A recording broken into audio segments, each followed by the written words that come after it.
That's what this election's about, because John McCain and I have real differences about how to get us out of this economic mess. You see, Senator McCain thinks the economic policies of George W. Bush were just right for America. In the Senate, he's voted with George Bush 90% of the time. He said earlier this year that we've made great progress over the last 8 years. And while Senator McCain says now that he's different from George Bush, you sure couldn't tell by the policies he's proposing. Just yesterday, John McCain strongly defended the Bush policy of lavishing tax cuts on corporations, including those that ship American jobs overseas.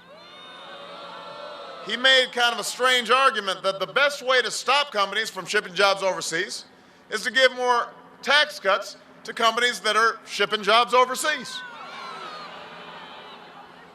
More tax cuts for jobs outsourcing. That's what Senator McCain proposed as his answer to outsourcing. He said that's, quote, simple fundamental economics.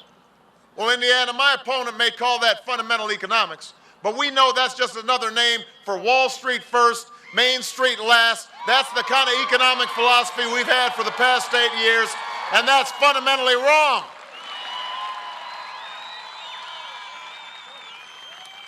If Senator McCain wants to defend tax breaks for companies that ship jobs overseas, that's his choice. But I say let's end tax cuts for companies that ship jobs overseas. Give them to companies that are investing right here in Indiana, right here in the United States of America. If he wants to defend free trade agreements designed to protect the profits of big corporations and a trade policy that lets countries like China tilt the playing field against our workers, that's up to him. But I say we need a trade policy that protects the dreams of hard-working Americans. If he wants to defend a tax code that's more than 10,000 pages long, filled with loopholes written in by corporate lobbyists, like the ones running his campaign, he's got every right. He has every right to defend offshore tax havens that let companies avoid paying taxes here in America. But I say it's time to close corporate loopholes, shut offshore tax havens, and restore balance and fairness to our tax code.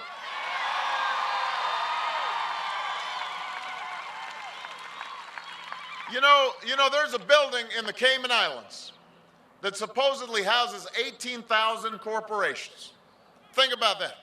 That's either the biggest building or the biggest tax scam in the world. I think we know which one it is. That's the system my opponent defends. That's the system he wants to preserve. He wants to keep on putting corporations ahead of workers. I see some folks here, sheet metal workers. I heard your interview this morning. You guys sounded great. I see some carpenters up here, carpenters for Obama. I see some teachers out here for America. I see Teamsters for America. Who's looking out for steel workers? Who's fighting for carpenters? Who's fighting for teachers? Who's fighting for Teamsters? That's the president I want to be.